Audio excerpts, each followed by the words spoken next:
นำโปรดักที่น่าสนใจของเมืองไทยจริงๆเราบอกว่ามีประโยชน์บางตัวอาจจะมีเขาเรียกความอันตรายแฝงอยู่นะครับโดยให้วิทยากรฝั่งของประเทศไทยเนี่ยลองพิกอัพบางตัวนะครับซึ่งจริงๆหลายตัวก็เหมือนอาจารย์บอยก็ไปเก็บข้อมูลมาว่ามีเกิดปัญหานะครับแล้วก็เอามาคุยกันตรงนี้ว่ามันมีข้อดีข้อเสียอย่างไรในด้านของโปรแอนด์คอนแล้วก็จะให้ทางวิทยากรต่างประเทศที่เขามีประสบการณ์ในเรื่องของการแก้ไขปัญหาในเรื่องของ product related injury เนี่ยมาคอมเมนต์ดีดูซิว่าเราจะไปกันในทิศทางไหนนะครับต้องมาสักครู่หนึ่งนะครับ pressure it takes before these things will burst when you press on them but it doesn't account for the fact that most of the time this is not in your hands, it's in your mouth and you have teeth. Even a young child has incisors, the front teeth, about 6 months of age, and they'll bite into it. So we asked for a bite standard. All in all, we asked for 6 additional changes to the voluntary standard. There was a group of about 3 organizations that voted no on the voluntary standard. And in our country, that process can be stopped if even one no vote is cast. But the Consumer Federation of America, the American Academy of Pediatrics, which is the pediatrician group in my country, I was the representative for that group on the committee, and also another group called Kids in Danger, which is another advocacy group for children, voted no. We stopped the process and we sat down with the committee and said, look, we know that you can outvote us. All we're going to do is delay this rule for 6 more months. That's just 6 more months where we have absolutely no standard, and so we don't want that. But what we will ask from you is that you continue to consider our demands and that you continue to check the data to make sure that the changes that you've made or the voluntary standard you're passing is working. And so we basically used our no vote to get them to agree to continue to look at the problem. There are now 2 task forces looking at going forward at what's going to happen now that this new voluntary standard has been implemented, which is only a couple of months ago. It's very new. And we'll be looking at the data to see if there have been improvements or not. And if there have not, then we have the bill in Congress that still may give the Consumer Product Safety Commission the ability to act and to do more. Or we may be able to use those data to convince the standard setting group, something called ASTM, that's the name of the group, to take further action. So we're still working on this. This is not a problem that's been solved at all. We're seeing continued rise in these injuries as these products are becoming more popular and found in more and more homes. And we think that this is another example of where we can, using what we know works, prevent these injuries from occurring. So we'll continue to watch this. We have another paper that's being published soon that, by the way, shows that dishwasher packets are not the problem. It's a different chemical, and those do not seem to be causing these kind of problems. It's the dishwasher, it's the laundry packets, not the dishwasher packets that are the problem. So that'll be coming out soon in publication. Okay, thank you. That's such a surprise. Is all? No? That's it. Well, okay. Yeah, I did extra just in case. Just extra. Okay. Usually found in Thai. The first one is like the high chair that we have seen in the house or in the restaurant a lot in this town. Next slide. Based on the residency research, we survey the number of usage between under 6 months old and in the older children, and have the rate of use of the high chair not much in Thailand, around 3 to 6% in this town. But have the report about the falling injury and entrapment, but the few report. Next slide. For the high chair, we have to write the standards for checklist. If compared to the United States or in Europe, it's different. When you see the picture, it's very easy invent or created by the Thai people. If we checklist from the safety checklist, next slide. Yes, some parts is the past, but Almost of them is a lack of quality and can cause some injury to the child when we use this equipment, such as about the restraint system, the restraint system or the support of the strap, and that maybe need to fasten, and about the wide base of the chair, and any item is not correct.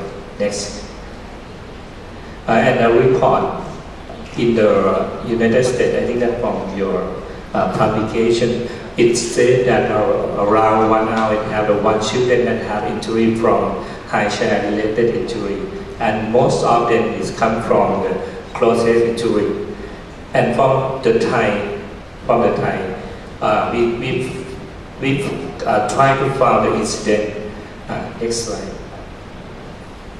When we are looking for the information of product use and the percent of risk from the survey in Thailand, we found about the high share in number of use by the resident diagnosis around the 15 case, and percent when we looked at from the standard checklist from the safety checklist, it found the percent of the risky product from the survey around the half of them, 63%.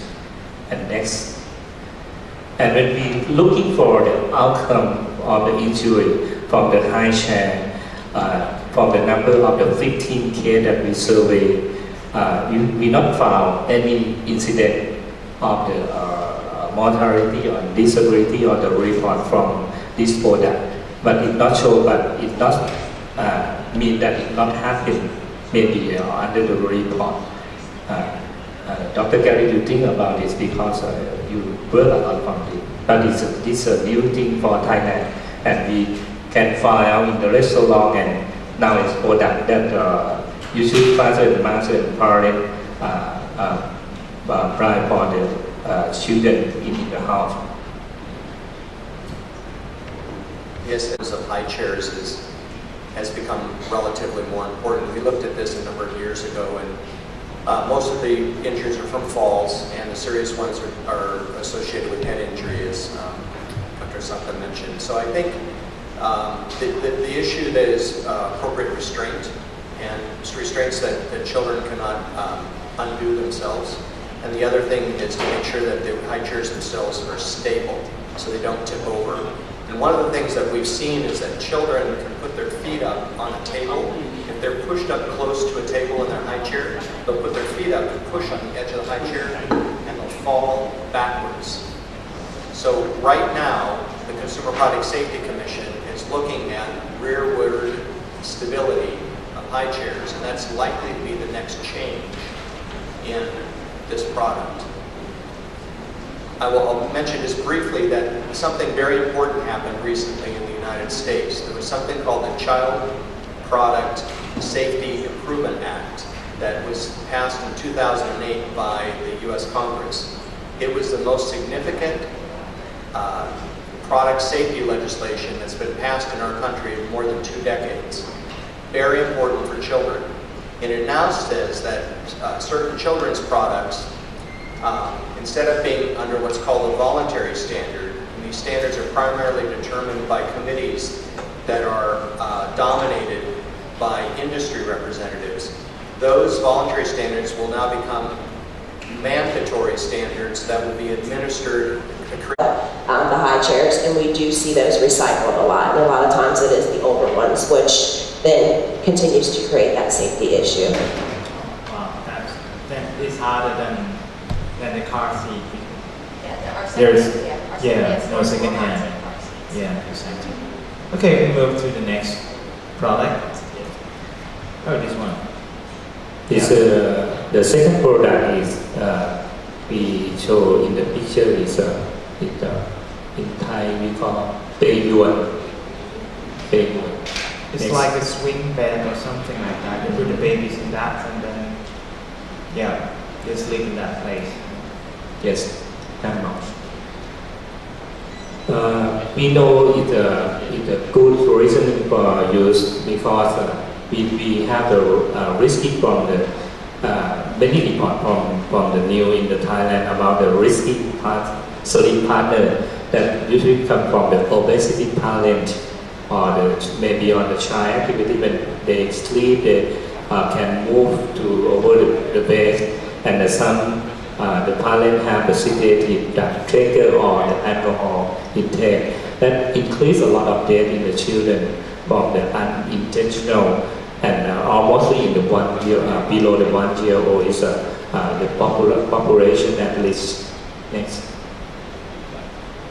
And the good another good reason is maybe can prevent of the dread from the sudden infant death syndrome from the position that we show the relative risk is about 2.4 in the prone position. If the children can sleep in the supine position, we will reduce the risk. That's why in Thai now we can see the hammock use or the baby swing. It's still used in Thailand. Next.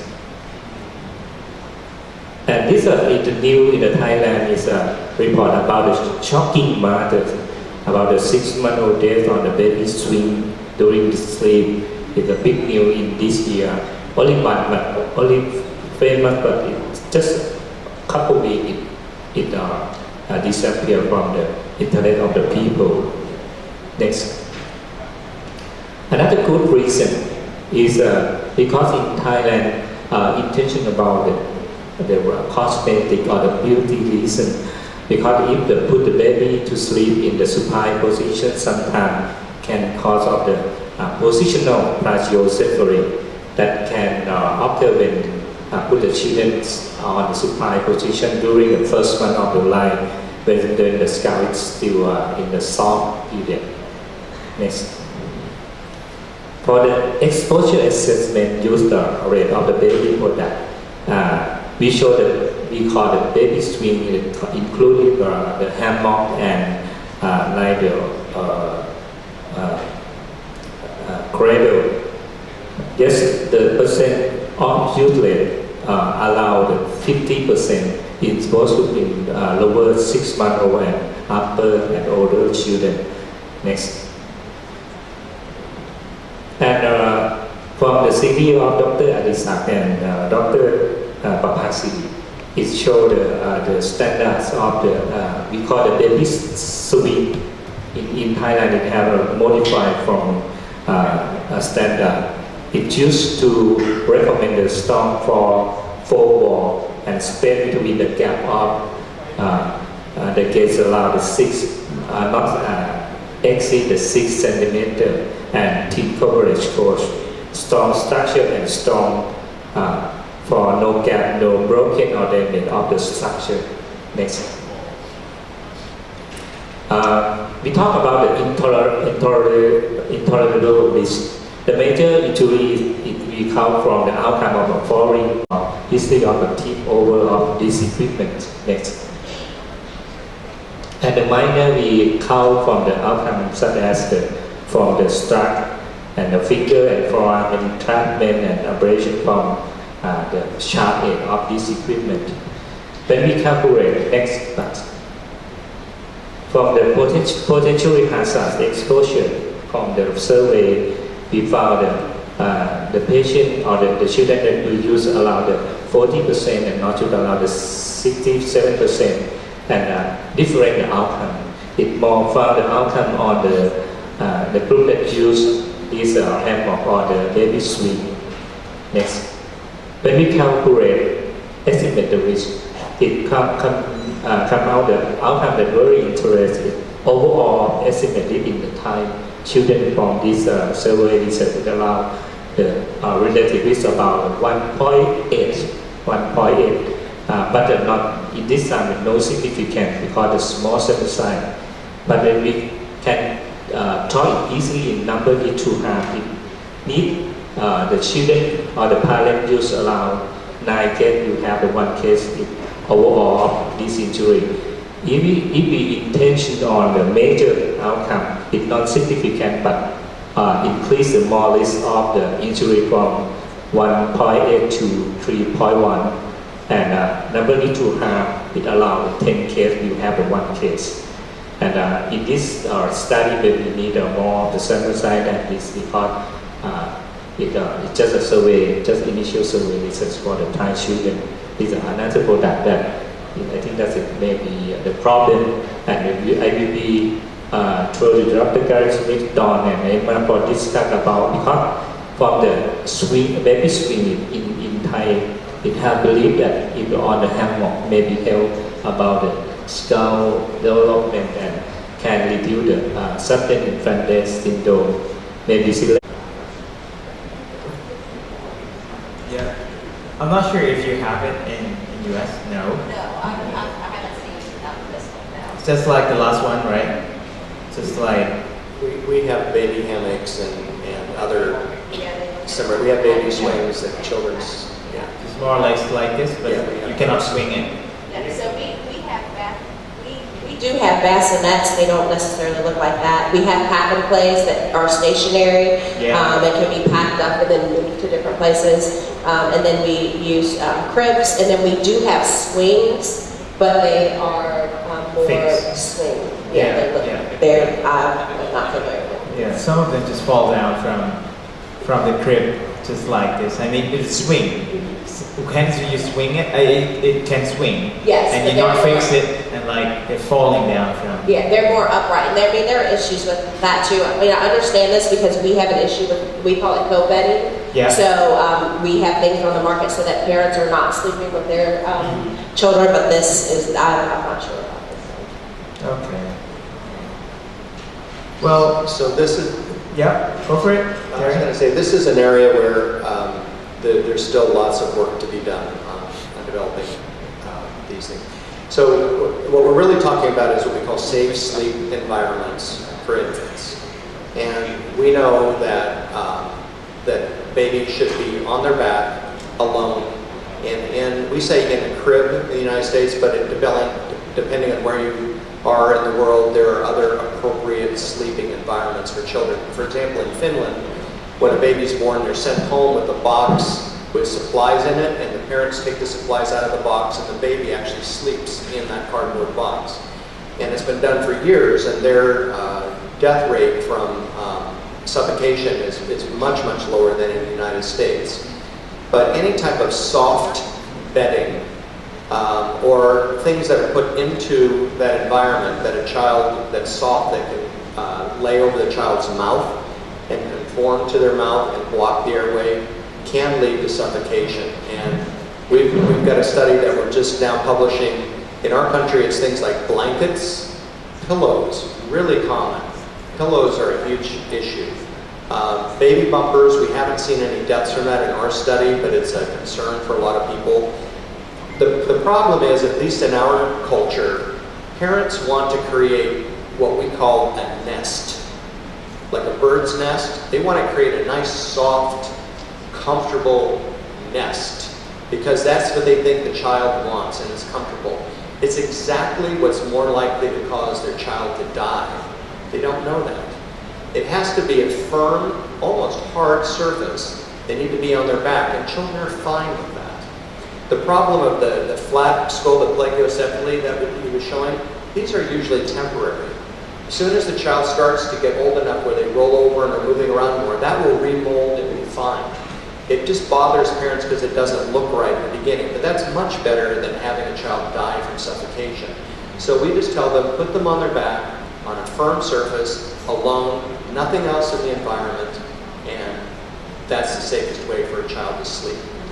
Smoking in the home is also a risk factor. There's a number of other things that are issues that can lead to these problems with co-sleeping and other issues on sofas. We see a lot of that. Children will be sleeping with a parent on a sofa and they slide into the crack in one of the upholstered areas and they wedge in and they are suffocating.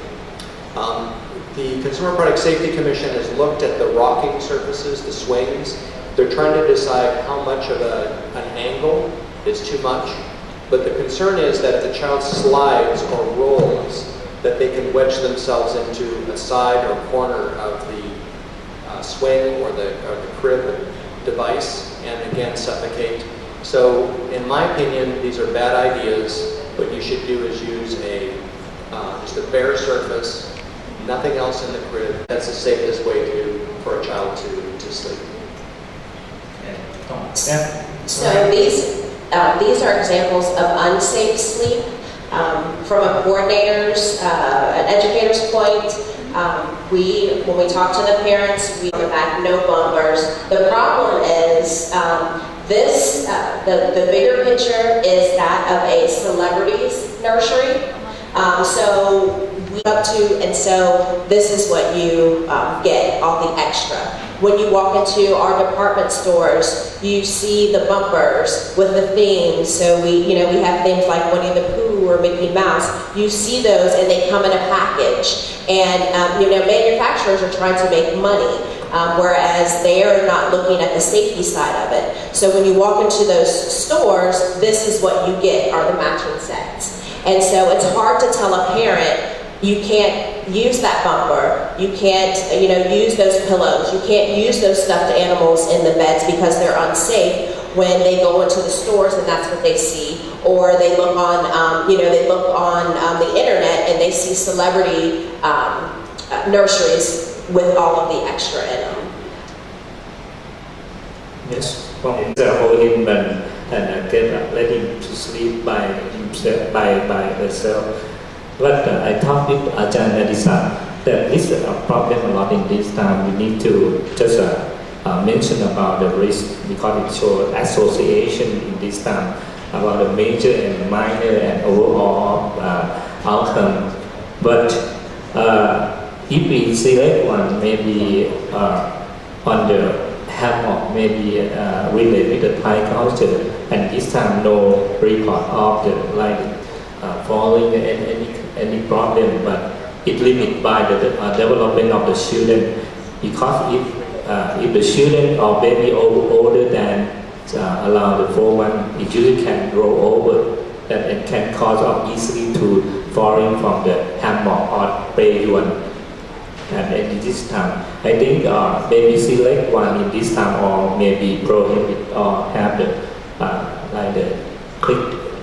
keep the policy for know about this problem. Maybe the first reason. How Ajahn Adisa think about this? Because in United States, it's just like the cut and fix, and no like the payuan or the hammock in Thailand. So maybe I think it's we can get some benefit to do that, to prevent, especially to prevent sick, to prevent sudden death, suffocation from overlying, from prone position. But maybe we can use only for children under 5 months old. If older than that, we have some incident of fall from this product. But in Thailand, we do not have the standard for product yet, for infant product yet. So we have to collect some data and give some opinion to the society. Correct. Does it lock into place? Does the hammock, does that bed lock into place? Because you said it swings. So does it stay stationary where it doesn't swing? Because once they start to try to stand up, doesn't it? So it's just for, okay. I didn't know what the weight was. Okay. Thank you. We have some new speaker here, Johnny. He would like to make comments on. Yes, about the furniture in the bed. And even in incubators, I've seen people putting side pillows in hospital incubators, and sometimes pillows as well for small babies. It's just something I've noticed in some hospitals. Well, may I speak this? I'm going to speak this in Thai, so just want to make sure every audience would understand very clear. This is very important. อย่างนี้ครับเราถูกเลี้ยงกันมานานว่าหัวแบนไม่สวยนะครับอะไรก็ตามหัวแบนเนี่ยเดี๋ยวมันกลับคืนรูปเองนะครับตอนโตเราไม่มีทางหัวแบน หัวคนเอเชียเราน้อยมากที่มันจะสวยกว่าหัวฝรั่งต่อให้เราเอานอนแทงข้างแล้วเอาเท้าเหยียบมันก็ไม่แบนสวยอย่างนั้นนะครับไม่ต้องกังวลที่นอนก็ให้โล่งให้เคลียร์ครับในหนังสือคู่มือฝากคันเล่มชมพูของกระทรวงสาธารณสุขมีเขียนไว้ชัดเจนนะครับอาจารย์วิศักดิ์ก็ไปประชุมมาเพื่อจะใส่ข้อมูลเรื่องนี้นอนในที่นอนที่แข็งพอไม่นุ่มเกินไปไม่มีหมอนข้างไม่มีผ้าห่มหนาเพื่อป้องกันให้เด็กไม่ให้เสียชีวิตจากการขาดอากาศหายใจนะครับอันนี้สำคัญที่สุดนะครับฝากไว้แค่นี้เอง Yeah, that's all. I just want to emphasize all the things we've talked about in this issue. Okay. Yeah, which one would you like to share with us? I just want to share my everyday living with you. As a mother of a 2-year-old girl, she's very active, and I want to talk about baby's finger, like the doors. They're very, very good here in Thailand because the handles are quite high. But in Sweden, in my house, it's quite low, and she just loves to open and close the doors. And we talked about IKEA before, and IKEA got very good stuff that you can put so you don't slam your fingers. But you can also use like a towel to put over the door, so you don't slam the door so hard. And as I travel around Asia right now, I used to stay in quite cheap bungalows, but nowadays I stay in the air-conditioned bungalows because I'm very, very scared of the fan. You know what I mean? I'm very scared that she's going to put her little finger in the fan. Yeah, the one who's portable. Very common in Thailand. พัดลมตั้งพื้น It's a พัดลม Yeah. Very scary for children. Not for children, but for us. Yeah, for us. So now we try to stay in the air-conditioned room. That's a good idea. Yeah, I brought this from Sweden and just a little thing, but it helps a lot. You can put it in the electricity, just to plug it in. So the children can put the fingers in the electricity.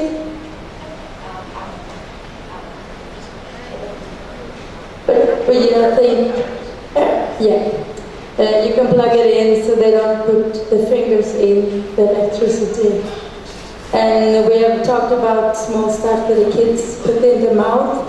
This is what we get from the baby central in Sweden. This is how big their throat is. So you can measure small things. Okay. So it seems like you have lots of concern about a very little small thing. It's very small object that could stuck in her throat, and also her fingers, which is very small and also very fragile to be hidden by the doors and everything. Also the electrical outlet. Right. So easily you can put a towel over the door so they don't slam the fingers. Yes. And back home we have cats in the house, so just be careful with cats and dogs as well. Yeah. Because children loves to play with animals, and just teach them not to play with all the animals. That's my own little experience, my little research. Okay. I think Dawn have something to share with you with this stuff. So a few things. If you want her to get into the door, there's a product. It's just a big styrofoam piece that fits over the door and it stops it from closing all the way. And then we also promote the knob cover so that then they can't get in the doors at all and get into areas. And then at least our practice is we do not use those because they are choke hazard. When kids are able to get to them and put them in their mouths, we found that they get lodged there. It's even more dangerous. And so we've gone to the bigger things, which then go over the hooks altogether, and then that way they can't get to them. But this one, when you plug it in, you need tools to get it out. Perfect. Yeah, and we do have those too. We just have issues with parents not being able to with tools. But yeah, so there are a lot of things on the market. Definitely an issue. Okay. That's very important for your children. Sometimes we think, oh, they can take care of themselves, but obviously not. We have to be careful, very, very careful. Yeah, and what we find is what we do in one home, or what may work, but it may not work in another home. Either that child has older siblings that then takes the plugs out, or so we have to find different. We have different products lined up just because we're not sure what's going to work and what's not going to work, and we know that sometimes those will be fine in one home, but then in another home they won't be. Exactly. So I think the best way is to create the safe environment for children. That would be the best way because we cannot stay with them all the time, right?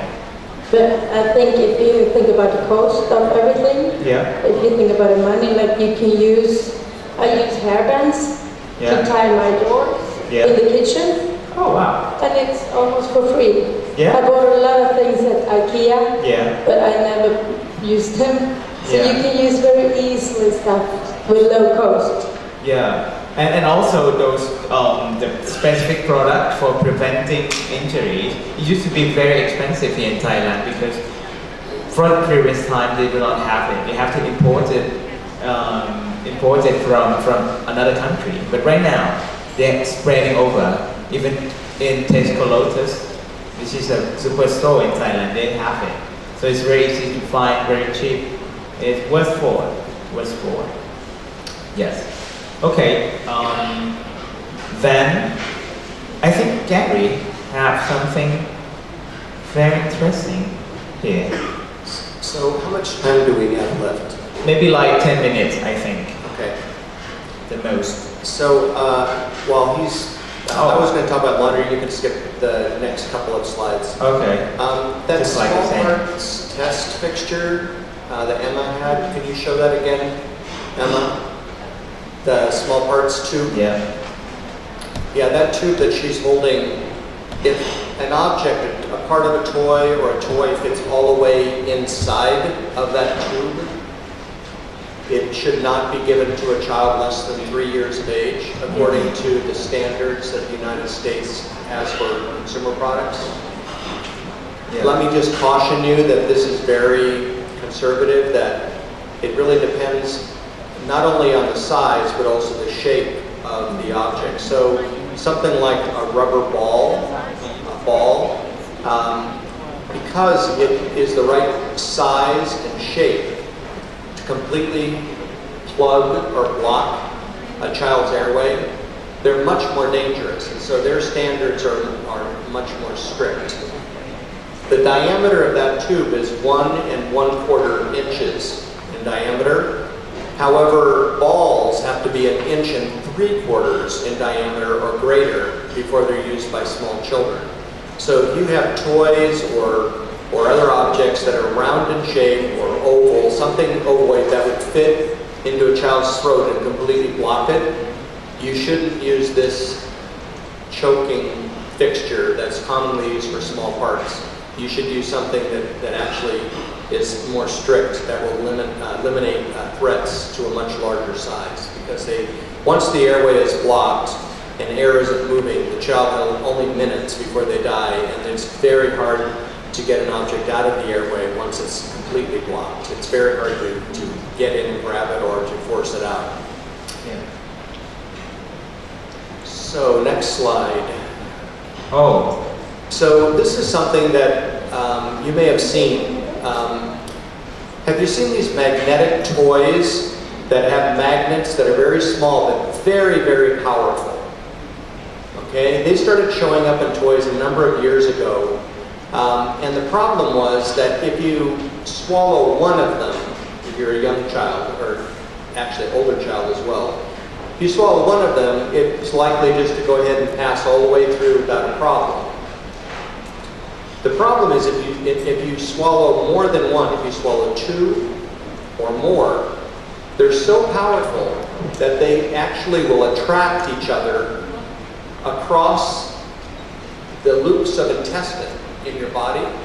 They'll actually pull and pinch the walls of the intestine between them, and they're so strong that it will stop the blood flow to the wall of the intestine right there. That part of the intestine will die and will eventually burst open, and then the bacteria from inside your intestines will get out into your abdomen and can cause what we call sepsis, which is a very serious type of infection.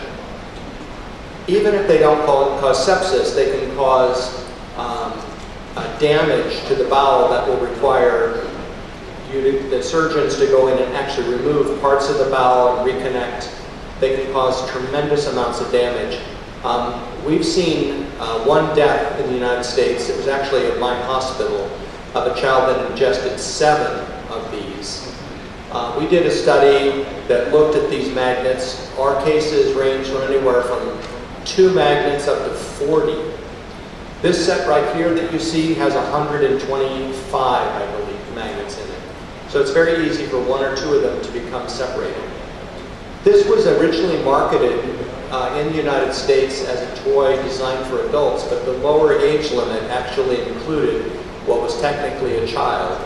When this was pointed out to the company, they said, oh, whoop, our mistake, and they just simply raised the age limit on their containers. The fact is, this has play value for young children, and what's interesting, really interesting about this, is that most of the cases we see where children are exploring their environment, they find something, they put it in their mouth. These are usually children under the age of 4 or 5. Typical age is 2, 1, 2, 3. The average age for this is over 6 years old because kids are intentionally swallowing them. One child described it because they heard that if they held a compass over their stomach, they could get the needle to move. Well, guess what? It works. Other people would put 1 magnet here, 1 inside their mouth, so it looked like they had piercing of their cheek or their lip, and then they would swallow them. So these are older children, and it can cause the same type of damage. So these are really serious, potentially very serious injuries. And we've had 1 death already. So this is something that we're working very hard on to, at the very least, have a child-resistant cap to the refill. This is the other topic we're working on with the FDA with some amazing amount of frustration, and it's taking years. We also have introduced legislation in the U.S. Congress to deal with this, and we're seeing what we can do to educate the public at the same time. It really goes much further than this. The actual, we also are doing another study that's going to be published soon. A number of these ingestions are coming from the e-cigarette itself because the liquid nicotine is so concentrated that you can get it from the device, the e-cigarette device, or even if you get it on your skin, it's absorbed through the skin. And you can get a toxic dose from that as well. So we're trying to make sure that the compartments on the e-cigarette are also child resistant.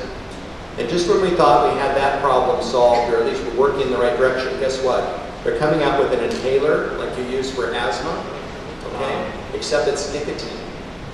So you can just carry it around your pocket, and if you want some nicotine, you just pop it in your mouth and breathe in. And guess what? Those do not have caps that are child resistant. So in our country, the Federal Food and Drug Administration has jurisdiction over drug delivery devices. And they have considered now for a while that tobacco products, like cigarettes, are simply nicotine or drug delivery devices. And we're arguing that this e-cigarette is a drug delivery device and therefore falls under their jurisdiction. And they have the legal authority to regulate it. But we have to go through a long process to do that. The companies sued the government and won. So they're continuing to sell the products until we can get the FDA to act. So it's a very difficult problem right now in the United States, and worth mentioning because these are becoming very popular. More and more teenagers are using them. It's actually being sold as something that may actually help smokers quit smoking traditional cigarettes. What we're finding in teenagers is that it's a gateway device that leads to tobacco use later. That the teenagers are starting to use this more and more, and it's leading, in fact, to a normalization of smoking behavior, which is now leading to more cigarette use. So it's reversing advances we've made now for the last decade or so in the younger population. So we're really concerned about this new device and the use of these products. So something that you should keep your eye on, and something you should advocate for on behalf of children to keep them from either being poisoned from the liquid nicotine itself, or as teenagers begin to use this and then having that lead to more tobacco use later in life. Yeah. This seems like we do not, I don't know, I didn't smoke anyway, but I don't think we have it here in Thailand, but be careful, someday we might have it. Someday we just might have it. It's a multi-billion-dollar industry, and trust me, it will be here. Thank you. They will look for ways to make money in every market possible. And it's a major, cigarette companies are getting into it now. They're going to make their money until it becomes regulated and then probably get out. But it's a big business, and it's coming your way. It's not here already. Okay. Yeah. We already have We already have it. it. Okay, Yeah, congratulations. I was surprised you said you didn't. Yeah. Yeah, we already have it in Thailand. What are called vape shops, new shops. They have hundreds of flavors, including things that children love. So another project for your injury center to get involved with that is Okay. Well, I will go with real quick. I got something from here. First, this is one. You know what? Where I grabbed it from the street. On the street, it fell down on the street last night.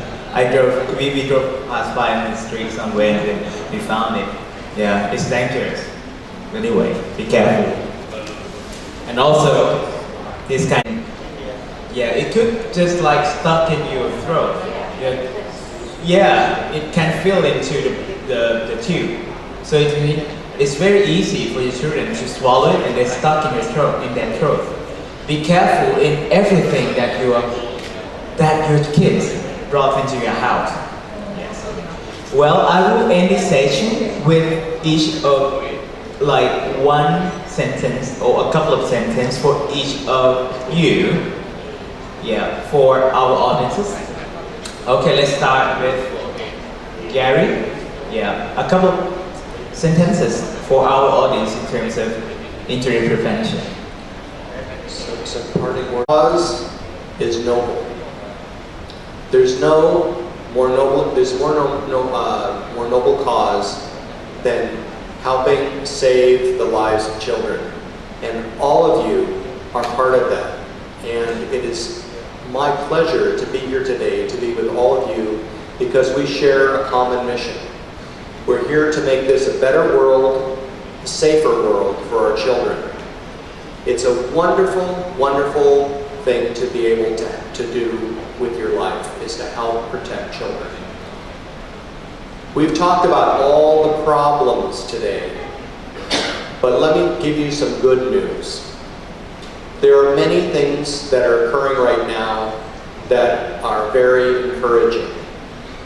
For example, in 2012, the World Health Organization came out with the World Report on Child Injury, the first time ever that the WHO has come out with a report on child injury. This is an example of how we're starting to break through the ceiling and bringing our cause, our mission, higher up on the list of priorities.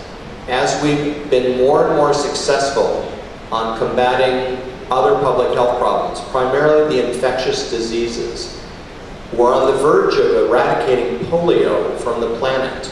We've eradicated smallpox. Something called guinea worm or dracunculiasis is close behind. We're making great strides in vaccine preventable diseases and coming up with immunizations for more and more types of infectious disease. But as we do that, and as children are surviving from those causes, injury is increasing in relative importance around the world. If you've seen something called the Global Burden of Disease Report that came out about a year and a half ago, it shows that infectious diseases over the last 20 years, of fatalities from those causes have been going down. But fatalities due to chronic non-communicable disease and injury, as an example, are going up in relative proportion. So it means that we're seeing more and more attention being paid to that, including the report in 2012 by WHO. We're also right in the middle of the UN Decade of Action for Road Safety. This little pin that I have on my coat is their logo. I just came from a meeting in Brazil last week where we were celebrating the midpoint of the decade. There's been renewed dedication to decreasing road fatalities. In fact, for the first time ever, the United Nations adopted the Sustainable Development Goals, and 2 of those goals concern injury. For the first time ever. And so it's for the first time giving a measurable goal that we want to reach to decrease road-related fatalities by 50%. And when something gets measured, it gets done. So governments around the world are going to be dedicated to this. I will tell you, in the closing ceremony, your minister, I believe it was the Minister of Transportation from Thailand, was there and spoke. So you've been representative there, and there's great hope that with that kind of commitment and hopefully some renewed funding in the area, because they've adopted now a commission to look for funding for the work in the area of road safety, we're going to start to see great strides there. What I'm trying to say is that our time has come. This is a wonderful time to be working in the area of injury prevention because we're starting to see the direction change. We're starting to get momentum.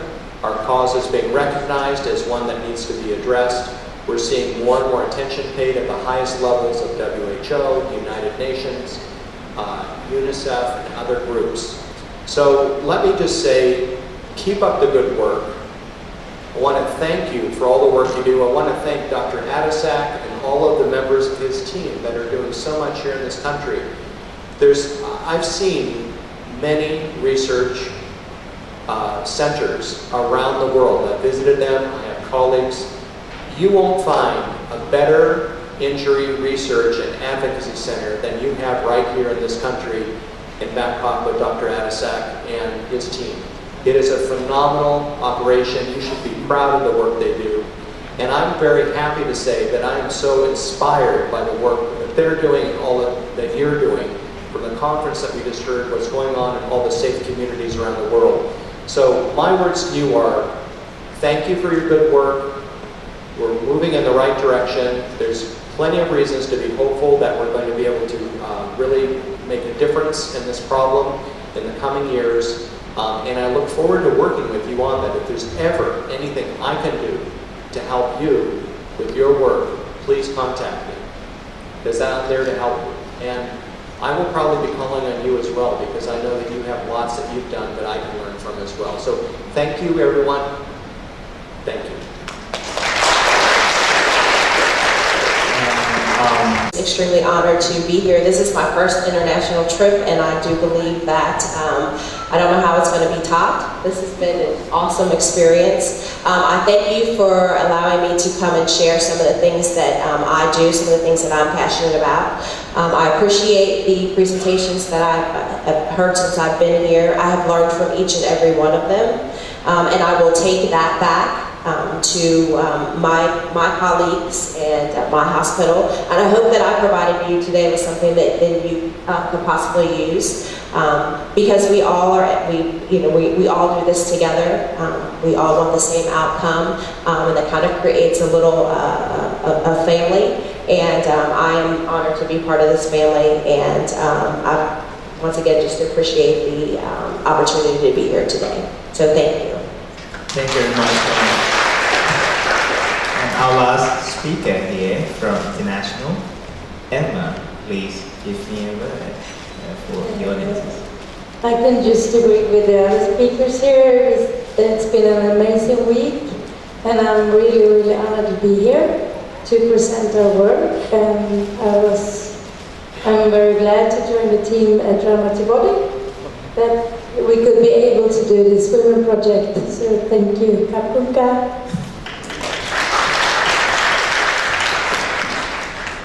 Could I just add, I'd like you to... Thank you, Gary. For this occasion, I would like to invite Rachel Azan.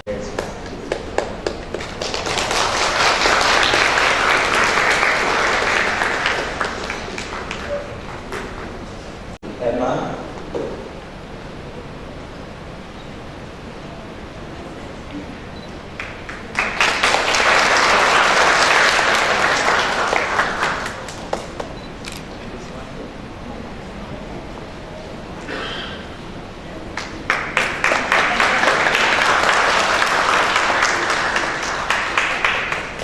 ในนามของโรงพยาบาลน่านแล้วก็เจ้าหน้าที่ทุกคนแล้วก็ประชาชนชาวจังหวัดน่านนะคะก็ขอบคุณทีมงานของอาจารย์อดิศักดิ์นะคะก็ CSIP นะคะก็ศูนย์ป้องกันการบาดเจ็บในเด็กและวิทยากรทุกท่านนะคะที่มีให้เกียรติโรงพยาบาลน่านที่มาให้ความรู้ตลอดระยะเวลาคิดว่า8 ชั่วโมงของวันนี้เนี่ยมีคุณค่านะคะพวกเรามีcommon vision มีสิ่งเดียวกันที่ต้องการเห็นเด็กของเราปลอดภัยแล้วก็ใจพวกเราจะช่วยกันทำงานต่อไปนะคะแล้วก็ท้ายที่สุดก็ขอบคุณทีมงานโรงพยาบาลน่านนะคะทุกคนค่ะที่เตรียมงานคิดว่าใช้เวลานานพอสมควรเพราะเราจะจัดการประชุมใหญ่เรารู้ว่าการประชุมนี้เป็นการประชุมทีมงานห้องโสดทุกท่านแล้วก็น้องจากฝ่ายการเงินที่ได้มาช่วยสนับสนุนบริการและจัดห้องประชุมมันสวยงามของเราในวันนี้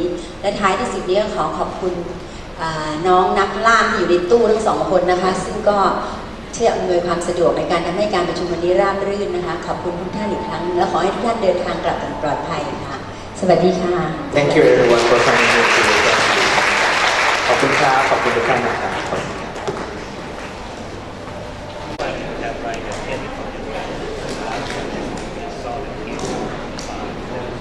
ขออนุญาตช่วยทำแบบประเมินแล้วก็วางไว้บนโต๊ะด้วยนะคะขอบคุณมากค่ะ